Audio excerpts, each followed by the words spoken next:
All is quiet in our nation's capital with Christmas just a few days away. Congress went home for winter break without extending the Obamacare subsidies. While the Genius Act was the only crypto bill signed into law this year, Senate lawmakers and White House leaders are saying the Clarity Act is close to being passed. And there's another pro-crypto leader in Washington. Mike Selig has been confirmed as the chairman of the CFTC. Selig has supported market structure legislation, but it's unclear how he sees prediction markets. They have burst onto the scene this year with Coinbase, Gemini, and Robinhood all getting in on the action. Joining me this morning, Patrick L. Young, chairman and founder of Exchange Invest. Welcome to the show, Patrick. Hello, Jeff. It's lovely to be here. Welcome. Great to have you on the show. The crypto industry is celebrating Mike Selig's confirmation to the CFTC. What do you think his confirmation means for crypto and capital markets?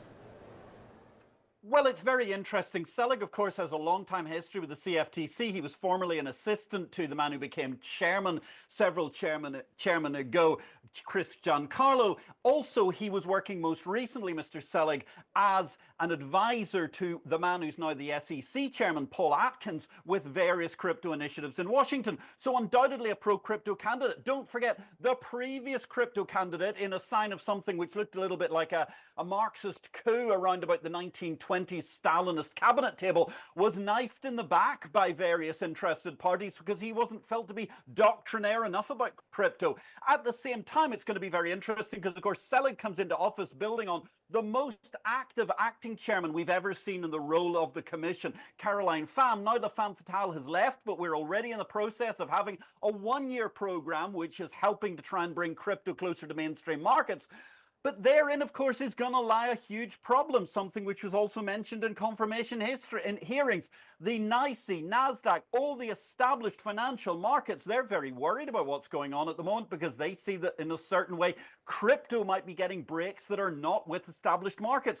That will, of course, become a very interesting piece as the ongoing dialogue between the SEC and the CFTC develops. What's going to happen there? Will there be possibly forcing of a merger by President Trump? It's going to be a very, very interesting situation. And nonetheless, the good thing is, at least for the world, that Paul Atkins is a pragmatic man. Selig has worked with Atkins for many years, and therefore hopefully we'll at least see decent dialogue between the CFTC and the SEC, which has not necessarily been the case during the 50-year history of the futures commodities regulator.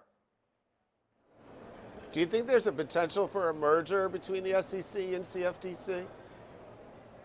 I think that's a great question, Jeff. There is potential, but actually the problem is nothing to do with financial markets. A lot of people pragmatically would say, wow, having one single regulator could be good. Other people say, well, the difficulty is the SEC tends to be more rules-bound. The CFTC tends to be more pragmatic in its approaches over time. But ultimately, here's the problem. Washington, D.C., where have we heard that before on a bipartisan basis? The difficulty is the Agriculture Committee of the Senate and the House now have enormous power because they oversee the world's derivatives markets via the CFTC. They're not going to be giving that up to the folks over in the Treasury Committee who oversee the SEC. So I think the problem with a merger is pragmatically, practically, all good reasons for it. Politically, very difficult to see any politician of any party giving up on their influence. And how much influence those senators and also congressmen on the Agriculture Committee hold. All right, let's turn to geopolitics for a minute here. The U.S. has seized a second oil tanker off the coast of Venezuela. They're supposedly, as of this morning, chasing a third. Tensions with Venezuela President Maduro have been escalating for months. What's going on here? Talk us through the politics.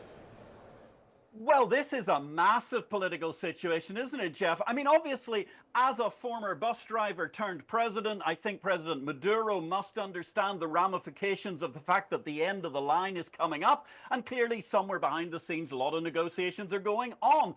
The problem with the Trump approach is overall attacking drug boats, doing things like that, I think people are pretty phlegmatic about that overall approach. It's obviously a tragedy for those who get killed involved, but at the same time, if you're chaperoning a drugs boat through the waters of the Caribbean, you must obviously understand the risks. The seizing of the oil tankers, that starts to become very, very interesting, because that's having an impact not just on Venezuela, but on the geopolitics of the region. What's the biggest pinch point? Actually, the closest pinch point is going to be Cuba. Havana has got to be sweating it, because they've been reliant upon cheap Venezuelan oil for decades. Could that actually see the point at which the Caribbean turns itself upside down, and effectively the largest nation in the region, Cuba, is actually pushed back towards something that's a more democratic form of government? I don't know, but it's certainly something to look for on our radar for 2026. In a broader ramification, obviously, China is enjoying the benefits of Venezuelan oil. The possibility of that being stopped is going to be a problem. On a broader basis, however, we got to think about what the Trump administration has been doing here. And I don't know that this is actually entirely 100% helpful to the aims of what President Trump is trying to do. Closing off airspace in Venezuela has actually been a boon to the Maduro regime. Why? Because millions of Venezuelans have been pushed out of their own country due to the appalling economics of Chavez and Maduro.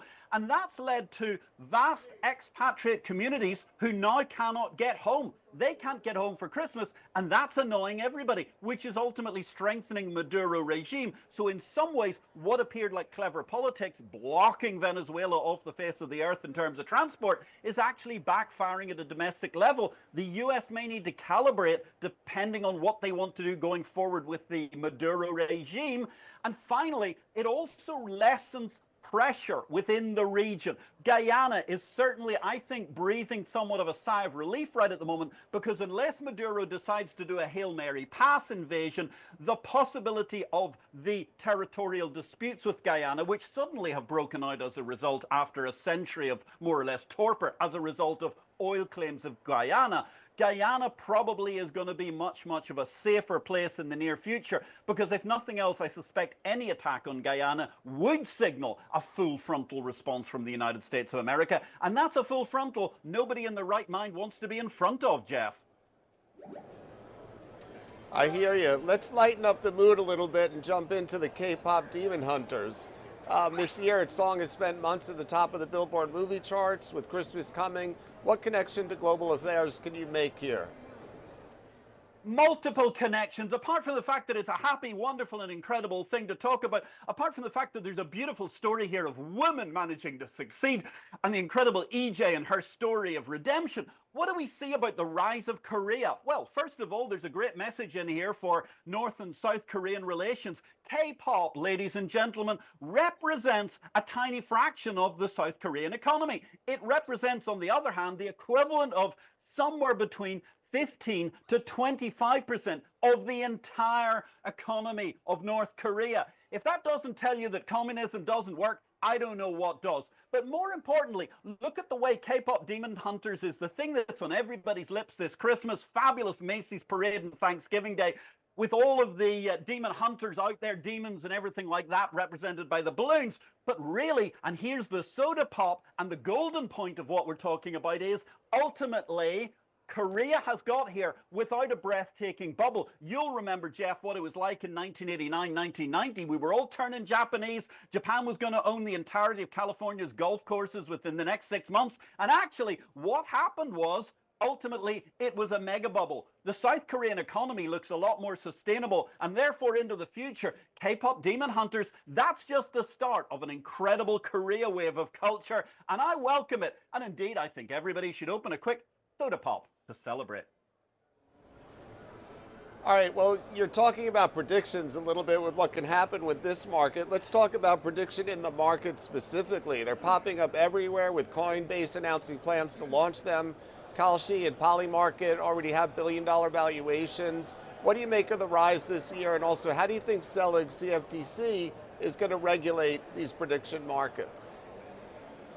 Selig CFTC is ultimately unclear, but he's a deregulator, so therefore it's probably good for prediction markets. I speak with a bittersweet experience, having been a pioneer of these markets 30 years ago when nobody wanted to listen to them, nobody wanted to regulate, and the US was threatening to throw us all in jail. But prediction markets are here for one very, very simple reason. 2 out of people on the high street today care about where the bond market is. 4 or 5 people care where gold is. 6 or 7 people ahead of the Santa Claus rally probably care where the stock market is. But ahead of the Super Bowl, 11 out of 10 people, they're interested in who's going to win the Super Bowl. That's why prediction markets matter, baby. Thank you so much for being on the show this morning, Patrick. It's been a true pleasure. Have a happy, healthy holiday.